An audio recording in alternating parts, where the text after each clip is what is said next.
Alright fam, it looks like we're back with another sneak preview of Focus, my newest creation that I am bringing to the WordPress ecosystem.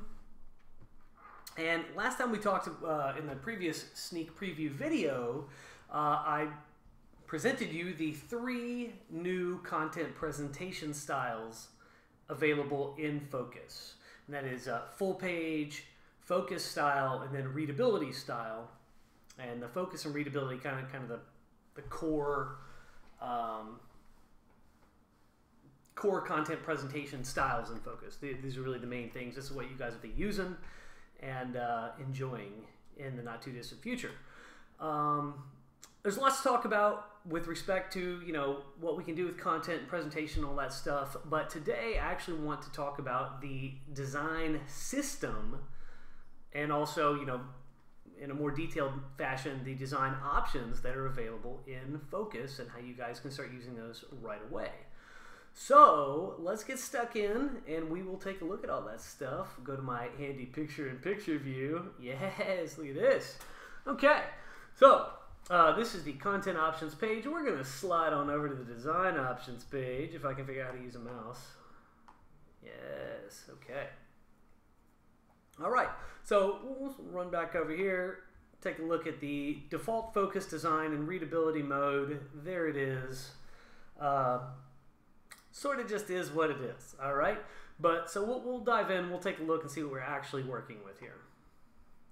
So in the design options, you got your basics, stuff like font selection, font 1, font 2, font 3. And just a warning to those in the video, I'm going to go deep here. I'm going to talk about a lot of the details that go in, you know, a lot of the thinking, the design thinking, and the systematic thinking that is in play here and what we're all doing. So you guys really understand what we're working with here and what Focus is all about. So anyway, here we go. In the design options, you've basically got 3 main areas here. One's base fonts, base colors and styles, and then also layout dimensions.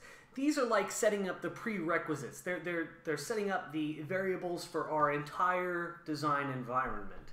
And then once we have these core variables in place and defined, then we can go in and fill in details downstream in our design and really get into some specifics. So these, but these core properties, these core things, fonts, colors, styles, and just the overall layout dimensions, this is just kind of setting up the framework that we're going to work within.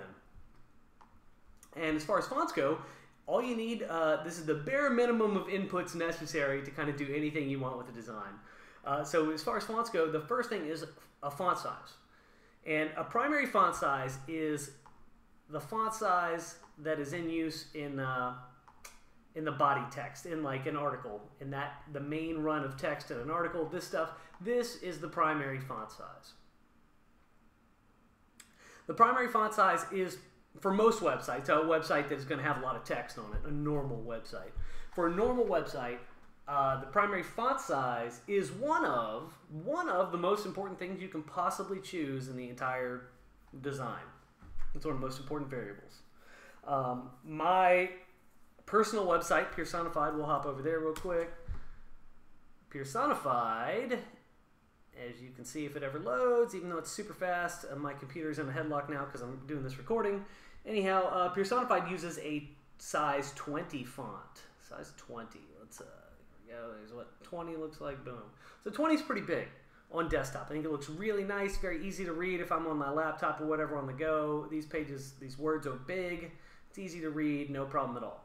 So I really like 20, but the Focus default is size 18.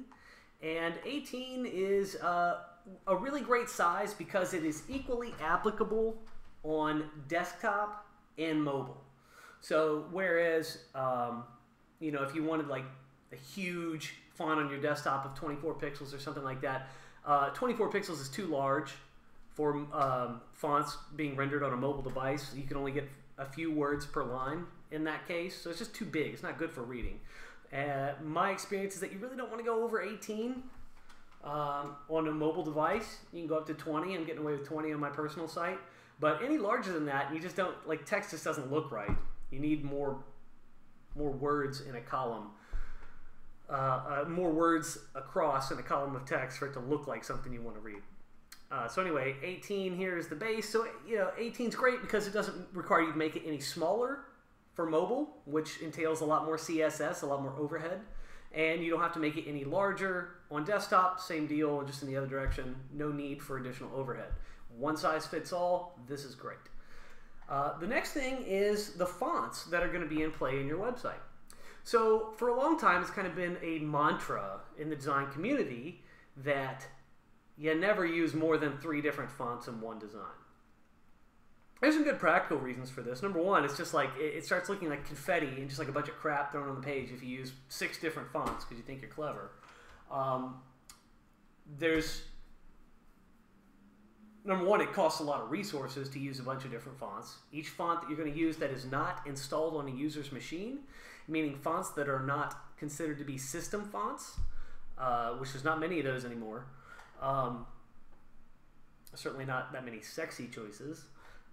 Any fonts that are not system fonts are going to require additional resources to be loaded wherever those fonts are served. So in practical terms, that means every page of your website is going to get more overhead if you use a bunch of Google fonts, stuff from Typekit, any of these, external font loading resources. Any of those are going to cost. There's a performance cost associated with those. So that's another reason why you want to limit the total number of fonts in use in your design. I say limit it to 3. Frankly, I'd rather see you use 2 or less, but it doesn't matter. That's just because I'm maniacal about performance. But the bottom line is you've got 3 potential fonts to set up here. And remember, these are setting up your base design variables. So we'll choose these now, and then we can reference them later for use. So that's just what we're doing. So right here, I've got system font selected as font 1. So a system font is... system fonts are different on, for example, a Windows machine versus an Apple. So on Apple, the system font right now on new operating systems is called San Francisco. And that's kind of what you're looking at here. What you're seeing rendered here is San Francisco, that font, especially in long form here. That's what this is. Boom. But on a Windows machine, the current system font, I believe, is a font called Seago UI that has been in use for almost a decade now. And then other, like some Linux, Linux-based operating systems are running a font called Ubuntu. So there's various system fonts in play out there. By specifying system font, you are saying don't use any additional resources to load these fonts, to load this particular font at least, and just serve whatever's on the user system, whatever the default system font is.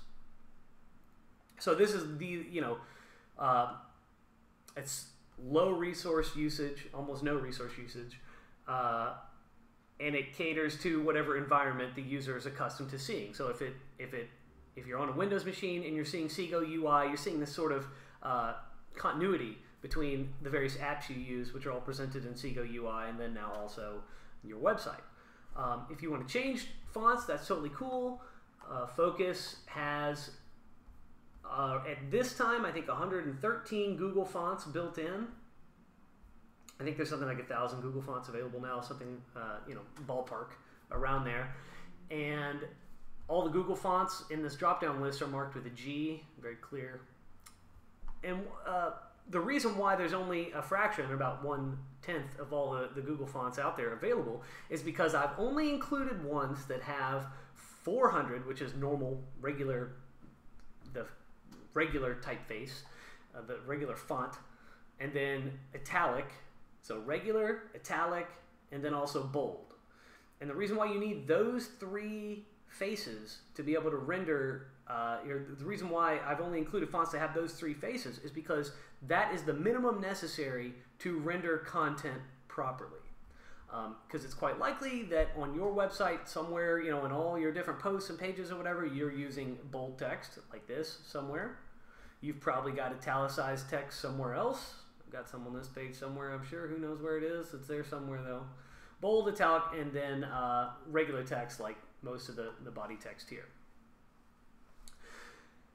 The reason why you want to make sure you, like for example, you don't try to use a font in your body copy here that does not have an italicized face, for example. If it's just bold and regular and you've used some italics, browsers will attempt to approximate italics, boldness, any of these qualities. If they are not present in the font files themselves that are loaded onto the website, the browser will attempt to approximate them. And the browser does a really, really crappy job of approximating italicized faces and also faux bold. There's just huge design sins. I never want to see that stuff on a website. I don't want to see it on y'all's websites. So that is why I have constrained these fonts, so these default font selections, to only the Google fonts that have regular italics and bold. It's very easy to add any Google font you want to these drop downs and to this whole environment. So you can use whatever you want in whatever context you want. But I want to explain the rationale behind what is here, behind what you see. If you're wondering why is that, well, that's why. So anyway, in this part of the Focus Skin design environment, you are just setting up your fonts that you're going to use. I've only got one in play right now. Doesn't really matter for the time being. But we're going to set these up, and then you'll see in a little bit how we reference these properties later. So the next one is colors and styles. And so Focus gives you a 6 swatch color palette that you can set up for use in your design. So you set up your colors here, and then again, you're going to reference them later when we're talking about styling individual elements, specific elements of your design. So I've set up some colors here. You've also got text colors. So some colors are going to be like, we think of them as being like background colors on elements on our site, or maybe like a background of an email sign-up form, something like that. Those are what I'm calling layout colors. And then text colors, obviously, are colors that are going to be applied specifically to text. A great example of that, the most prominent example of that, would be links.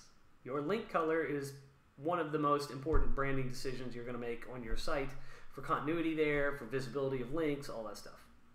Then you got your primary text color. This is probably the most fundamental color on the page. You got an accent color, and then you got a contrast color in case you're presenting text. Like let's say you've got your normal design is black text on a white background, but you've got some pop-up or something like that that has a very dark background, then you need to use a lighter colored text, a high contrast text. That's what this contrast thing is set up for. So in the event you have areas where you need high contrast text, you already have that a design variable set up to handle it. And then last, this is something that you may not anticipate when you're dealing with a design system, but that is Focus gives you the ability to set up 2 different border styles. And I'll flip over and we can kind of look at that real quick. So I'm only using one. I've only set up one border style, I think. Maybe I set up 2. But I'm really only using the first one throughout this layout. And that's this border that's underneath the header, underneath the nav menu, above the footer here, above this author box. The deal with that is that, number one, this border declaration, if we go back, is a little bit cumbersome. I don't want to see something like this written 8 million times in my CSS. Here it is. And the second thing is, when we employ the use of borders in any design, or just any element, it doesn't have to be borders necessarily, we want consistency. And so by predefining this border style and then just referencing it later whenever we want to use a border, we can ensure that our borders are all handled the same way. And that way, if anything looks amiss or there's a problem, it's very easy to diagnose. This makes the whole environment much simpler, adds some clarity to this whole equation. So there you have it. We've got a primary font size, 3 base fonts, layout colors, text colors, border styles, and then the last part of the core, design variables is our basic layout dimensions. We've got here a total width, a content width, and then horizontal gutters. Okay, and so we'll discuss each one of these in detail. Let's check them out. So total width. Total width means the total usable width that we are going to accept on large screens. So let's say we had a huge screen, just a monstrous screen that, you know, had 10,000 pixels across, for example. As I've said in other videos, and you know, I'll reiterate here, people don't want to read text that goes 10 miles across. They want to read text that basically between 45 and 95 characters per line, with a heavy bias in that 55 to 85 range. And so if we had a huge screen and we just expanded all our elements all the way across it, we would have very wide columns of text that are no longer pleasant to read. So that's no good. So basically we need to constrain our top end width at some point. I mean, it depends on the kind of layout we have, but more or less for effectiveness, for the way the web works, the web is a top-down medium. People scroll vertically, they don't really scroll side to side. Side to side is it's a distraction mechanism, it's an attention breaking mechanism. You want to keep people moving down the page. So to do that, in a large environment, we kind of have to constrain how wide and how crazy we're going to get. So that's what the total width is about. It says this is the biggest we're going to allow. So in this case, I've chosen 1040 pixels. Then the content width, this is super, super important.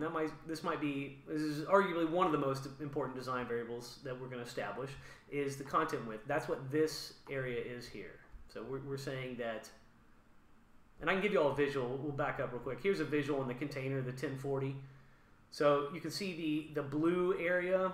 The orange on the outside is some margins.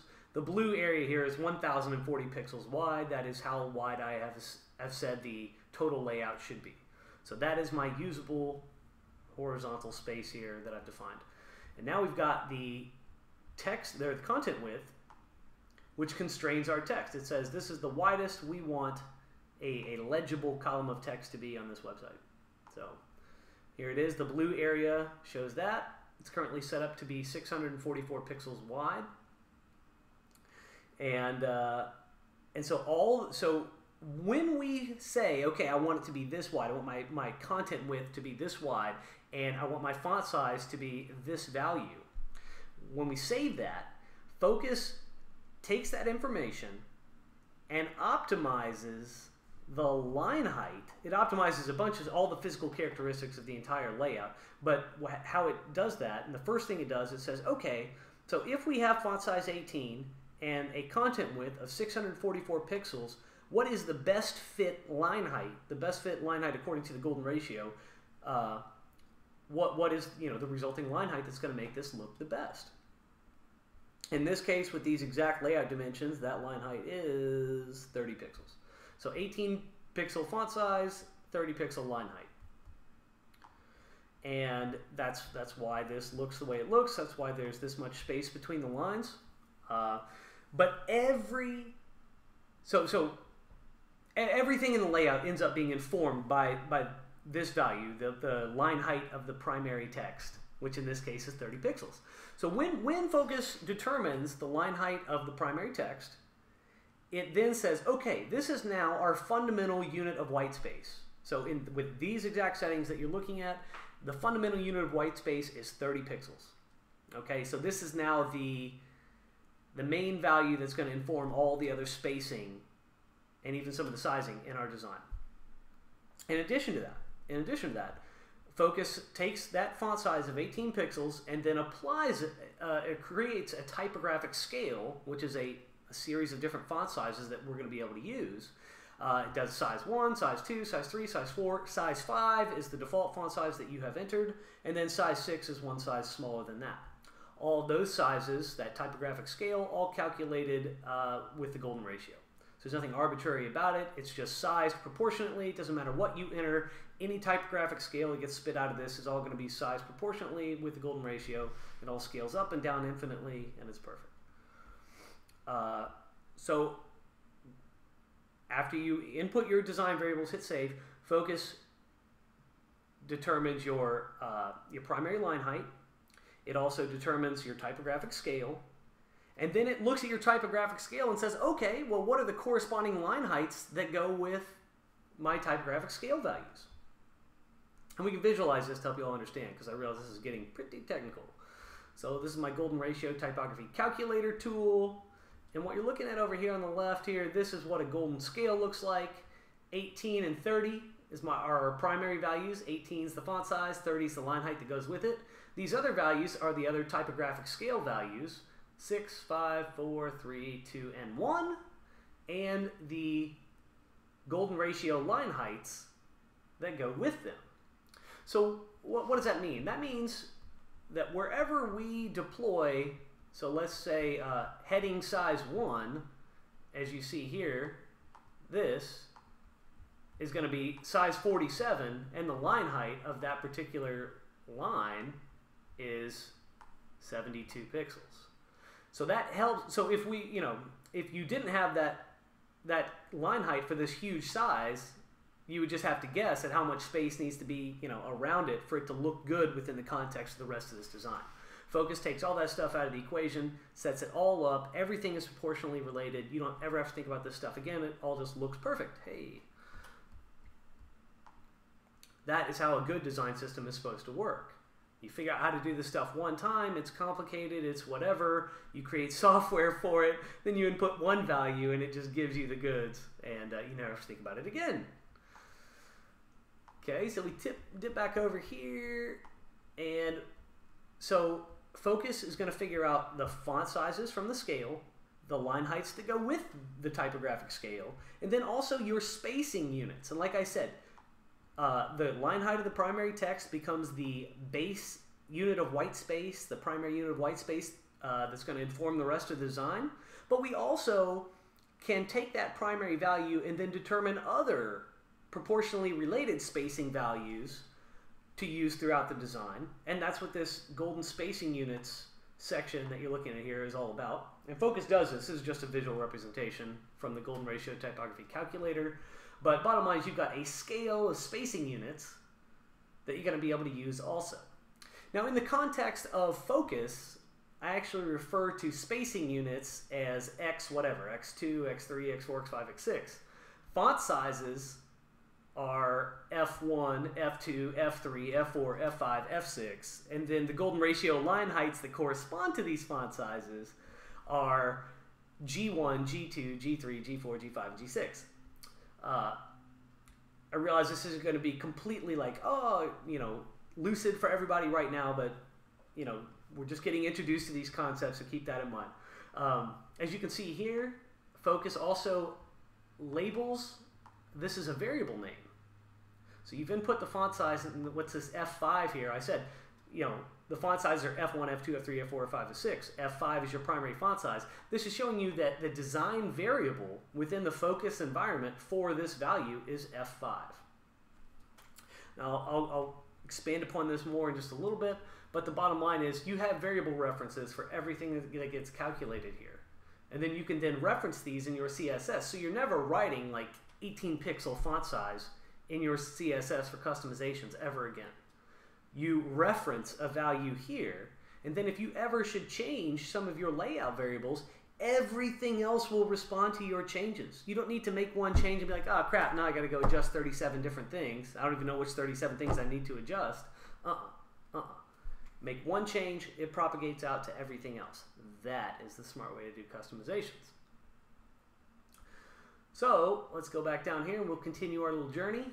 So the next thing here is these horizontal gutters, and these are defined according to units rather than specific values. I don't want to say I want a gutter width of 28 pixels on desktop, and we'll shrink that down to 17 pixels on mobile because I think that's what looks good. No. We're going to use proportional spacing, all of which is informed by the current layout variables. And in this case, we're going to say the desktop gutter width is X2. That's a primary unit of white space. X1, X2, X3, X4, X5, and X6. X2 is the primary unit. And then in mobile, we make it a little bit smaller, X3. Now let's see what does that mean? What does that look like? Let's see. So we will check this out, and I will show you what gutters are all about, what all this stuff is all about. Okay, let's see if we can get a little highlight on this. We'll scroll on up. Okay, so you can see right now the container here for the header is delineated by the blue. and then you've got green on either side. The green is the gutter, okay? If the screen is sufficiently wide, the gutter's just going to get bigger and bigger. If the screen is wider than the total layout width that we have specified in the options, the gutters just get bigger and bigger and bigger, as you can see. But once we get below that 1040 threshold, then the gutters are going to be whatever we have defined as our minimum acceptable gutter width for a particular display. In this case, the minimum acceptable gutter width on desktop, which is still what this view is considered, is 1 unit of white space, or in this case, that calculates out to 30 pixels, and that's what we have. And as we make the layout smaller, as devices get smaller, it's still 30 pixels over here in the gutter.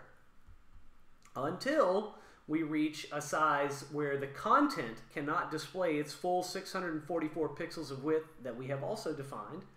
Once we get below that threshold, then the gutter shrinks. You can see that it's smaller now, to the smaller of the two values that we have defined, which in this case was x3. x3 happens to be 19 pixels.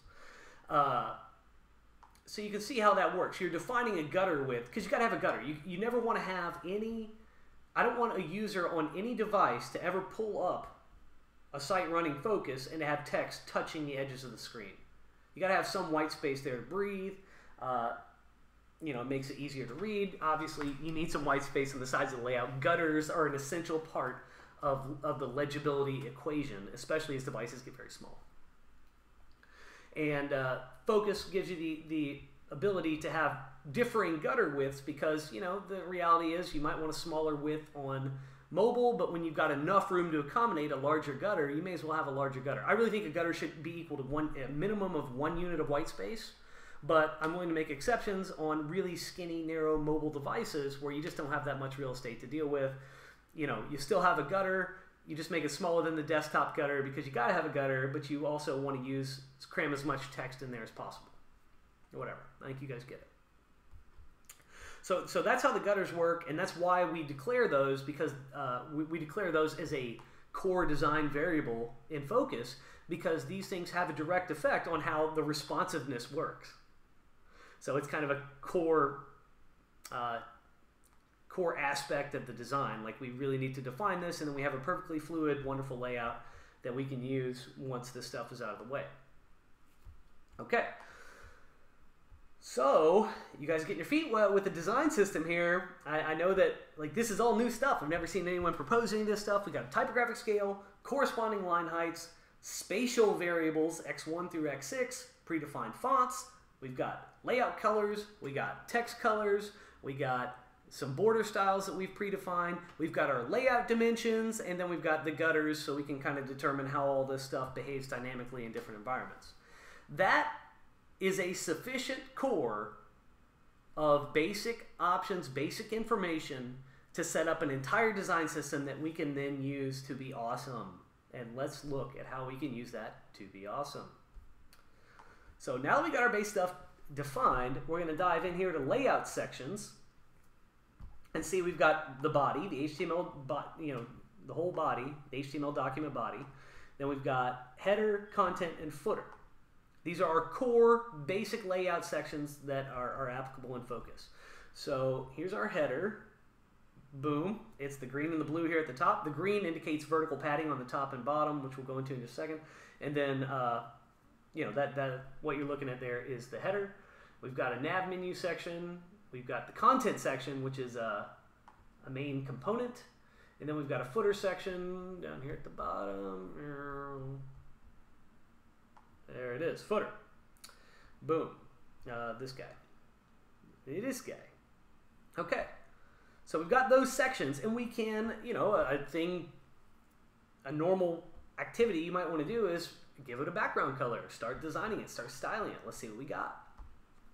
So for our header, we can choose a background color. We can choose from our existing color palette. So we've defined our layout colors. Now we can select one of those colors to deploy here, or if you want, you can define a custom color. But again, Focus gives you the tools to create whatever you want. You can go, you're not constrained really by the design variables you've already set up. You can go as wild and crazy as you want.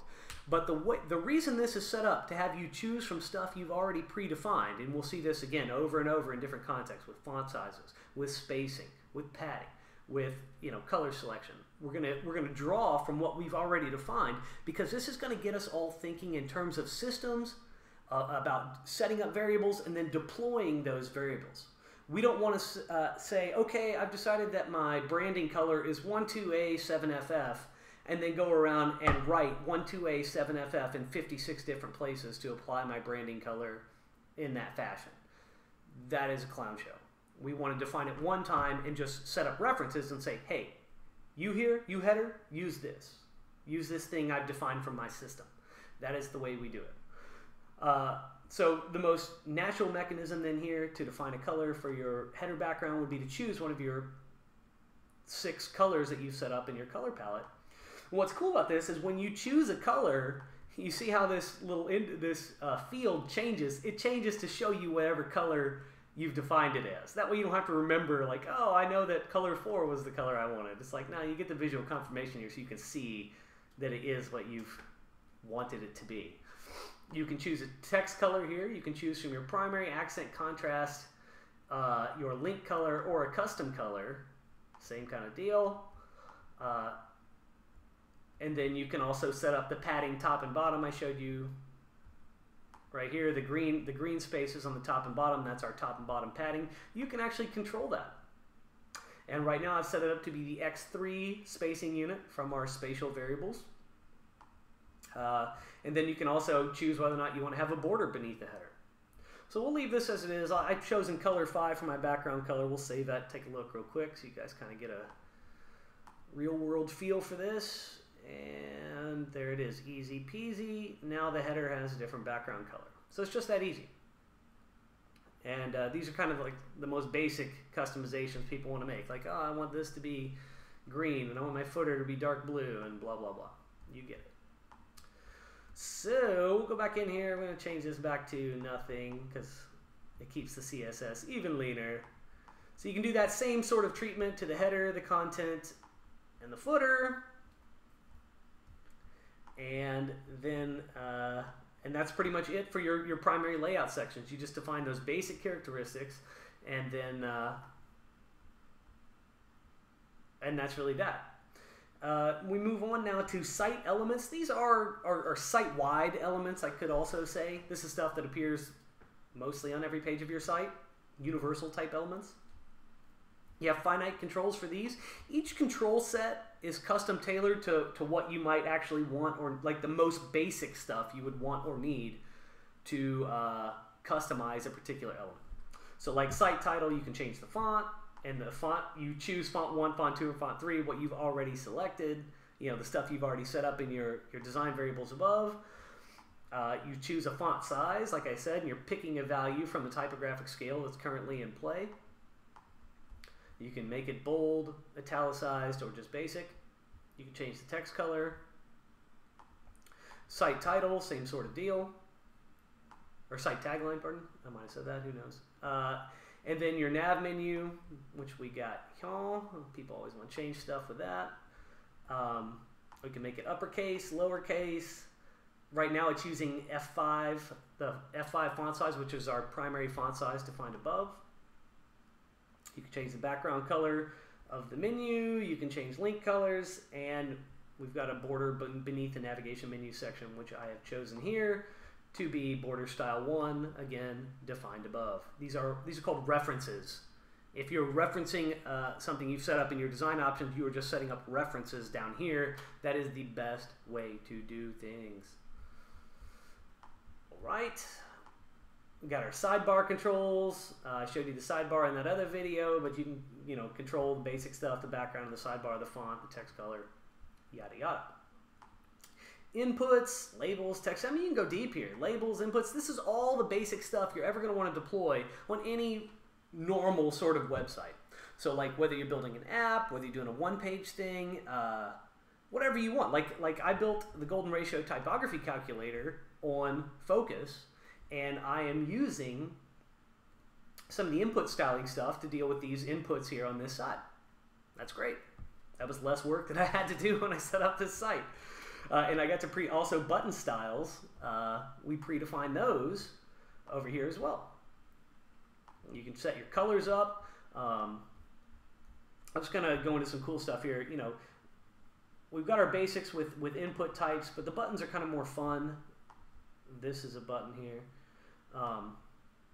There's 5 different types of buttons. There's a default button, save button, delete button, action button, and an update button. There's you know, just different purposes for buttons, and like my experience of building software is that different button colors convey different a different sense of what a button might do. A red button is going to like cancel something, delete something. A green button might save some data.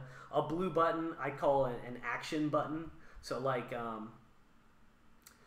if you're going to click something, it's going to change the page or something like that. It's going to have some resulting action. It might be a green or a blue action button, as I've defined here, for example.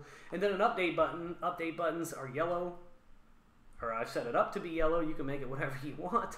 But you get the idea. You've got all this stuff ready to deploy site-wide, no matter what kind of site you're building, whether you use them or not. That stuff is there for you to define and then deploy. So those are site-wide elements that are applicable everywhere. And then the last really critical set of design controls you need is finite control over what appears in your content, over the way stuff in your content looks. This includes headlines, bylines, heading 2, heading 3, heading 4 to be used inside your body text, your actual article text, lists, block quotes, image frames and captions, callouts. What are callouts? That in if you've been using my software for some time, thesis context, you might be familiar with notes, alerts, and content boxes. These are callouts. They're things that draw attention to text. Here's what they look like. Kill this, and boom. These are alerts. These are notes, and this is a content box. So we can set all that stuff up and change it if you want. Focus gives you control over all this stuff. That's great. Even down to how your code presentation and stuff look. What font you're using to present code, snippets of code on your website. They're very finite controls, and again, all reference-based. They reference the base options you set up above in the design options. Pretty neat. And let's see here. So let's try. Kind of been debating how deep I wanted to go here, but we'll keep going. Let's take a look now at the actual. Now, if you're just a basic user and you don't really care how the sausage is made, you maybe turn this off now. Maybe leave me a great comment below. Maybe ask a question, whatever you want to do. But if you are more interested in the guts and how this stuff fits together and some of the other innovations that Focus is bringing to the fore, you definitely want to pay attention to this next segment. So what we're looking at here is this is the skin editor where the guts of the Focus design are built, or at least conveyed. And we've got variables over here on the right, and everything above my beautiful face right now. All of these variables that you can see, I believe there are 45 of them. Those are the 45 key layout variables that you need to do basically anything. Basically anything. If you know these values and can access them, you don't need to know what the exact value is. If you know what each of these variables means and can access them in custom CSS, wherever you're adding your own customizations that don't natively exist in Focus, if you can access these values, these variables, then you can create a seamless integration with the Focus design. That is huge. That is absolutely huge. Not only can it be a seamless integration, but it can also be adaptable. So like if you were to go into the design options and change the primary font size, for example, your customizations could then inherit every physical difference that comes about as a result of this. All padding, all physical spacing, white space in the design, margins, you name it. Everything falls out from this, the line heights of text, etc., etc. So this is definitely how you want to build customizations. We want to get out of the practice, a practice that's known as hard coding, which would be writing something specific. So an example of that, let me see if I can write that here in this little CSS panel for you guys. So if we were to do something like this, that right there, this reference saying font size, or saying 16 pixels, saying a precise value, that is known in computer science as hard coding. And what hard coding is, it means that you have set up something so specific that it's not responding to anything else. Like if you change the other dynamics of the system, this one hard-coded value is going to stay the same. And so when we build software, one of the guiding principles is that we avoid hard coding anywhere. Wherever we can avoid it, we must avoid it. Now with CSS, because of the nature of CSS, we don't have variables in native CSS. And you could say, well, now we do, Chris, with the browser variables. Yeah, those are super limited and super wonky still. I've tested them. I used them in an early prototype of Focus and deemed them to be not good enough for what I need. So anyhow, CSS is not natively enabled, it doesn't have that functionality by default, so we can't really do that. We have to hard code in CSS. So that's a bummer.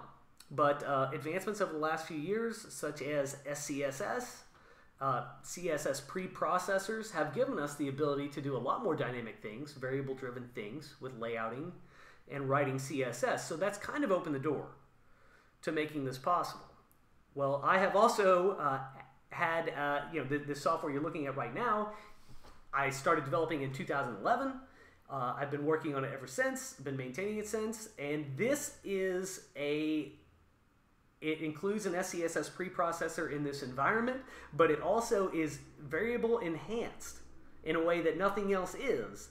So I can convey very complex, very intense variable calculations and stuff, and then deploy those in CSS by virtue of this arrangement.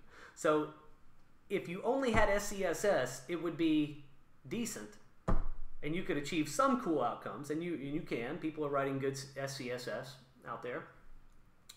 But if you want to do a full-on computer science treatment of CSS and get this that you're looking at and not have any hard coding, I mean none. Take a look at this. Let's scroll down. Not hard-coded, nothing hard-coded. These text decorations, yeah, those are hard-coded, okay. You don't hang me for this. There's a few. Display block with 100%, those would be hard-coded. All the reddish variable references you see, the red-orange variable references, these are variable references. That's the right way to do it. Whenever we see a hard-coded value, we can say, we can give a little side-eye and say, maybe that shouldn't be there.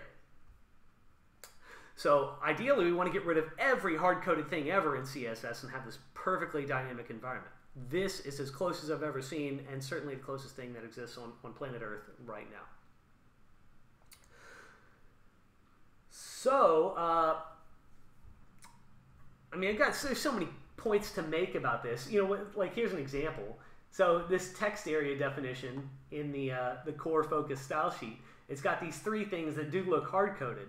Well, this approach is so refined and so revealing, this variable-driven, computer science approach to CSS has been so revealing that it now suggests to me that browsers should like a core HTML spec for text areas should probably include these three properties: display block with 100% line height and hair, or at least they should be browser default properties. These are not things that we should be repeating in end-user style sheets such as this one, because it's likely that these are going to be repeated on every single website on the internet. We don't use text areas. Like if you're going to have, for example, let's go look at a text area that's actually deployed on a page. We use text areas for things like comment forms. Okay, if you're going to have a comment form, it's not like we could make this thing half the width of the column we stick it in. No, it's going to be 100% of the width. That's what it is. It's for writing text. You present text in a column, you would write text here in a column as well. So the point is, you'd always want a text box to be 100% of the width wherever you drop it. I mean, the exception would be the time when you don't want it to be 100%. So the way I view that is that, what this approach has revealed to me is some shortcomings in the HTML spec. In the future, maybe we'll find that these three things have been added as core properties to all text areas. And then I'll be able to get rid of this in this style sheet, and then it will be nothing but variable references. All right, I got in the weeds there, but I couldn't resist because frankly, I'm so excited about the efficiency gains, and I'm excited about the fact that this is a computer science style sheet. This is a style sheet that is software.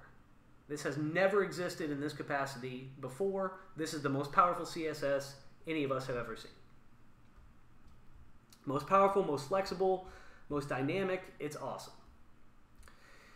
So something I'm doing with Focus that I've not done with any other skin for thesis or any other project is I have really gotten hardcore into this use of SCSS mixins.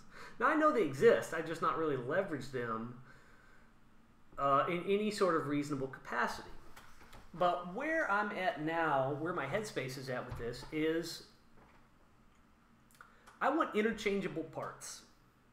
Okay, so let's go look at this. We've got some button styling. Like this is the core button styling. This is an example of a default button that gets deployed with Focus now.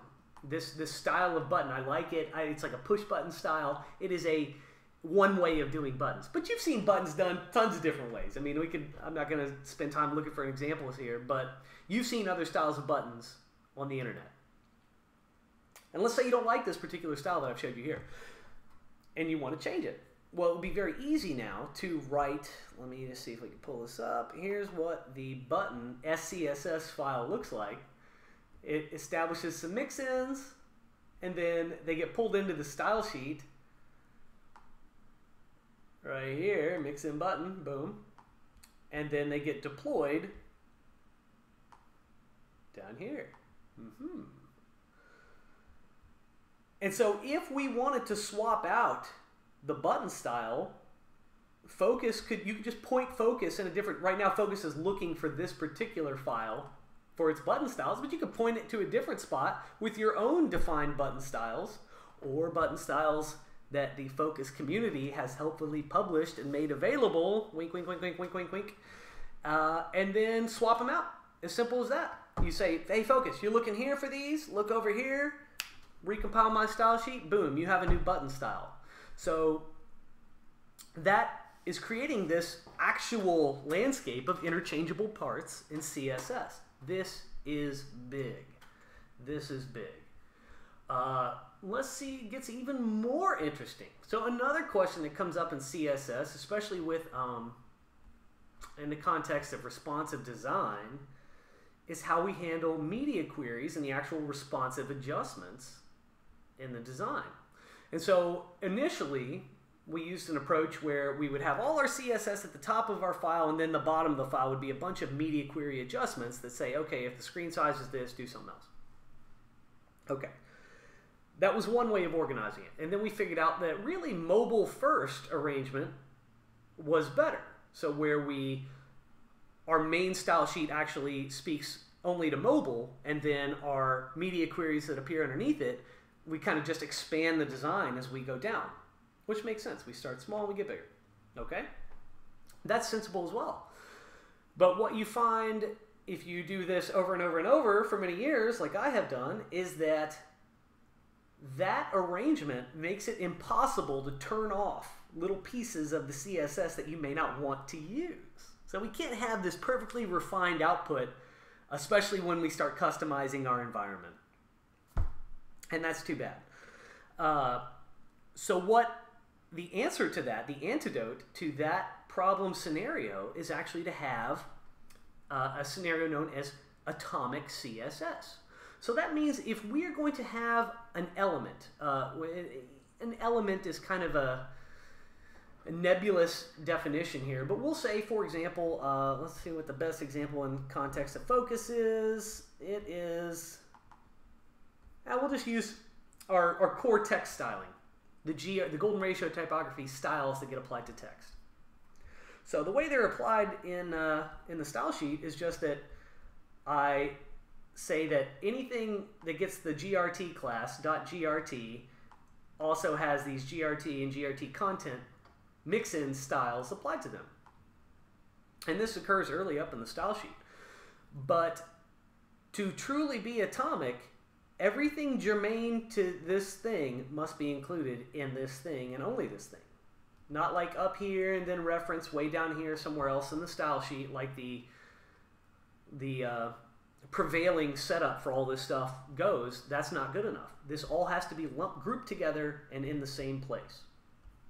So that means all this stuff can be in the same place in these reference files, which is huge. So here I've got my basic GRT stuff until we get down here to the bottom, and I've got some media query adjustments included right here.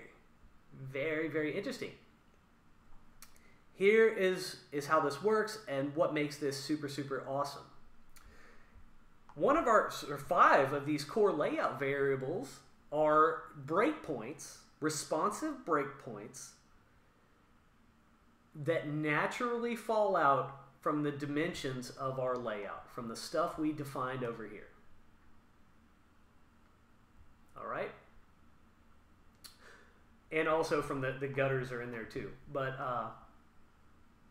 so these breakpoints, so many of you, if you've practiced responsive design or done any research on it,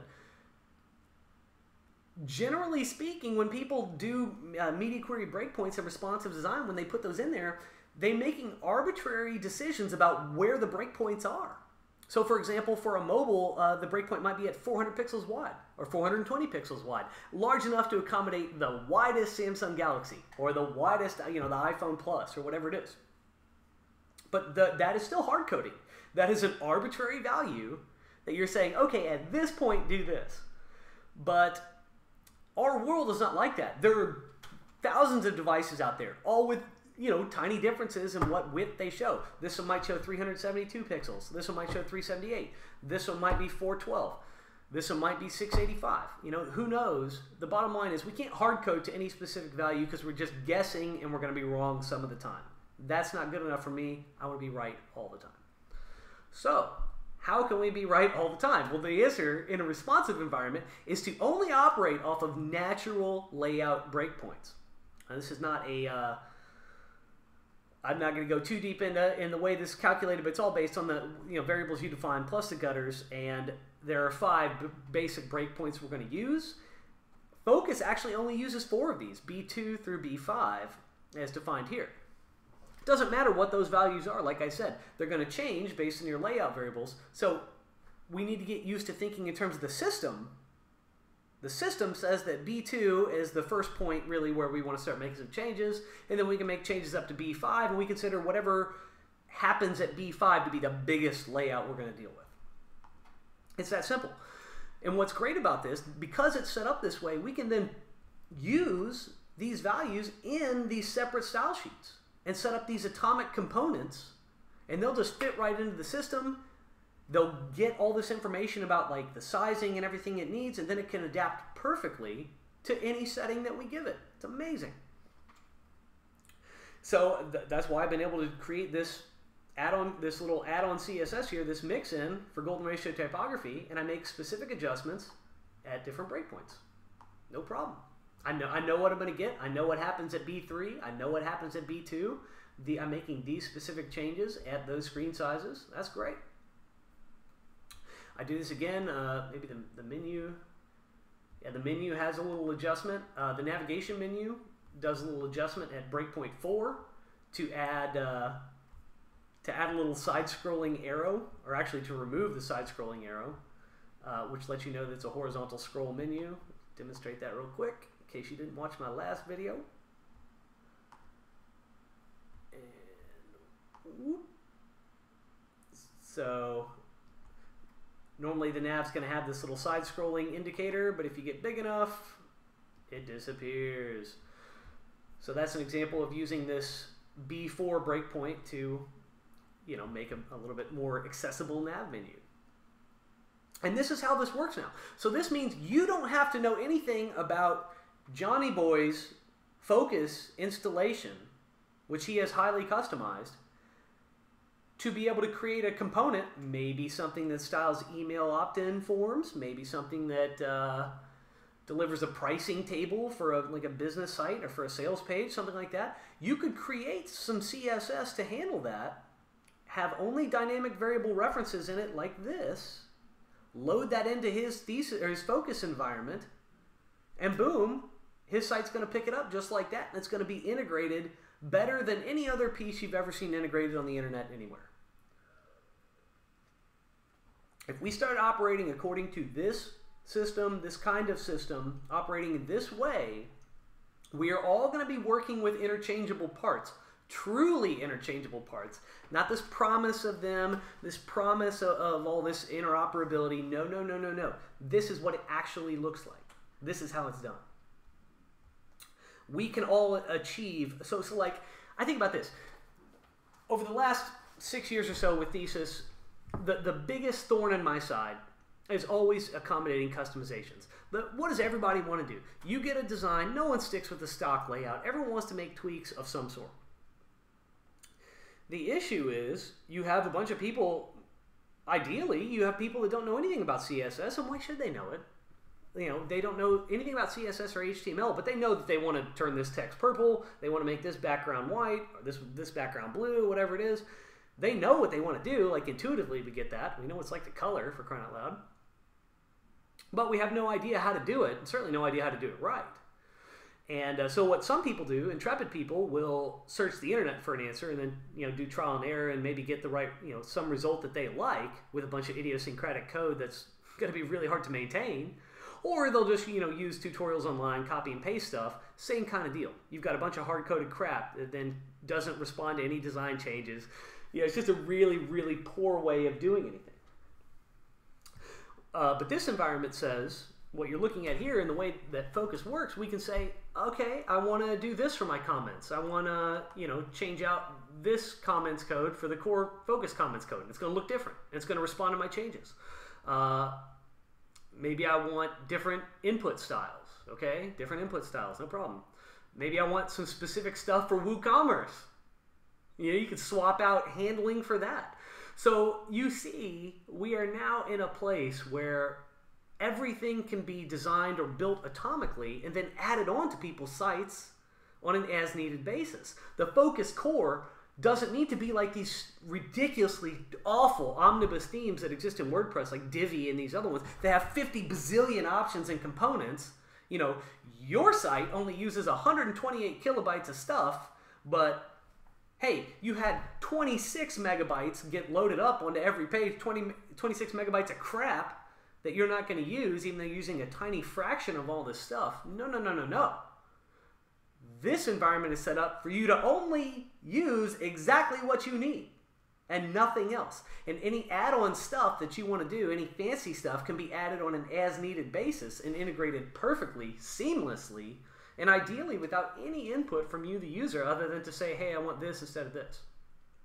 Winning. Okay. Okay. So I'm really excited about introducing this design system to the world finally in a way that we can use it better and start to really see what it means to have a design system. You know, whenever any designer goes and designs a new website, like a WordPress website, such as this one, they're all going to do text styles. You know, you got to have some basic text handling. Why are we still doing this? Math informs this. There is an exact right way dimensionally based on how wide the column of text is and how big the text is, and even down to what font is being used. Focus will make small pixel-based adjustments based on what font you have selected. If you selected a font with a tall X height, which means the height of a lowercase letter relative to an uppercase letter, then Focus gives a little extra breathing room to make sure it is just right and going to look perfect to a reader. These types of things, I've solved this problem. I've solved it. This is now infinitely applicable. No one should ever write CSS to handle text styles again. I did it. Here it is. It's perfect. Why repeat this? Don't repeat yourself. That's like #1 tenet of computer science. So we leverage what is already done and awesome and tight. And this is the tightest thing any of us have ever seen. So this is all about leverage. This is all about leverage. This is about making it, I want to make it easy to make customizations, but that's not good enough for me. Easy is not good enough. I want it to be precise. I want accuracy. I want, if you're going to be running Focus, something that my name is behind, I want it to look so freaking good, people can't believe it. No matter how no matter how you extend it, no matter how you customize it, I want you to be able to go nuts. be creative. Show me something with this that I didn't even imagine was possible. But I want to make sure that what we get is integrated so tightly and so perfectly that, you know, this is just an unassailable, you know, unassailable system, just the best way to operate. Whether you're an agency, whether you're a freelancer, whether you're just an end user who wants to have a website that's easy to maintain and that is beautiful and predictable in a variety of different environments over the next 5-10 years. And that's another thing worth mentioning here. This type of approach, this interchangeable system, interchangeable parts, object-oriented programming, all this stuff, the computer science way, all of this speaks to flexibility and longevity. This system will be around in the future because it has so few moving parts and because it's so tightly integrated. Like, this is the way it's done. There's nothing idiosyncratic. There's not all these little special branches that grow uniquely that I have to prune. No, no, no. We've cut out all that stuff. There's no idiosyncrasies left. This is just all meat. And that makes it a great system. So anyway, I hope this was a revealing look at how these focused design options are going to work. I know that there's sort of different mindsets toward design customization out there. And these mindsets are informed by what people have used. So like I called out the Divi theme earlier, and that Divi makes you think, well, I can just drag widths and stuff and make everything, you know, look like this and that, and make all these little finite tweaks that I like, even though they're violating, you know, spatial principles, and I'm not, you know, using variables, I'm not, you know, using references to my design system to make sure everything's tightly integrated and perfect and there's no unique snowflake values in my stuff.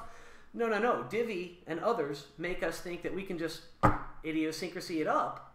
But what we find when we ever want to change away from that in the future, or update, or deal with problems that arise in the future, we realize, holy crap, I have just uniquely snowflaked my entire site. My whole content database is ruined. I'm going to have to go through every post and page of my site and unscrew it up to try and move forward into the future. I think about stuff like that, and it's just a nightmare scenario. I never want me to be in that position, and anyone who relies on my software, it's horrifying to me to think that I would ever paint you into a corner like that to where you had to do all this cleanup work and you just kind of felt helpless about the future of your website. I am building for the future. I'm building so that you can, you know, update your site without getting hives. You don't have to be anxious, think things are going to break. I don't want you to worry about integrations and about, like, how tight is this integration? You know, is this really integrated with my design? Do I have to hire a designer just to get this email form to look just right? That kind of thing is what this attempts to address. And this design system is the way we do that. And so now you know, this is kind of the secret sauce and focus, this design system. This is what makes the magic possible. And this is what's going to make it easy for you to be a professional customizer in a landscape that has looked very haphazard and very idiosyncratic prior to now. So, whereas before I kind of had this mantra, like I wanted to believe that everyone could do this stuff with their websites, well, the last decade of experience, I said, no, you really can't.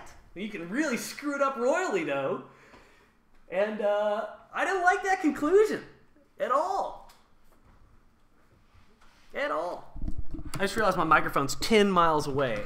I recorded this whole freaking thing with that microphone 10 miles away. I hope you guys could hear it at all. My God, I'm sorry. Anyway, bottom line is, focus got you hooked up for the future. I hope you like what you see. I know you're going to be able to operate in a more effective, more precise way with this. And I am very, very much looking forward to working with every one of you to extend this platform to absolutely dominate and to do the things that you guys need to do and want to do with your websites that you're currently inhibited from doing because they're too technically challenging. They require you to hire somebody, and Lord knows that's a crazy landscape by itself. And you know, there's just lots of obstacles there that I'm hoping to break down with this, and I know we can do it. And this is what the solution looks like. All right. Thanks for listening, y'all. I'll talk to you next time. Peace.